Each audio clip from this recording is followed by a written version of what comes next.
तो भाई देख सकते हो आप, सरकार ने बढ़िया अरेंजमेंट कर रखी है।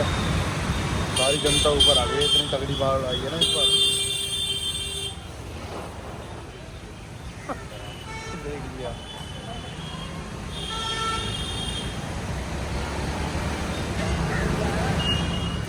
भाई, बहुत तगड़ी बाढ़ आई है इस बार और बहुत लोग आ गए हैं रोड पर। बट बीजेपी सरकार ने बढ़िया व्यवस्था कर रखी है।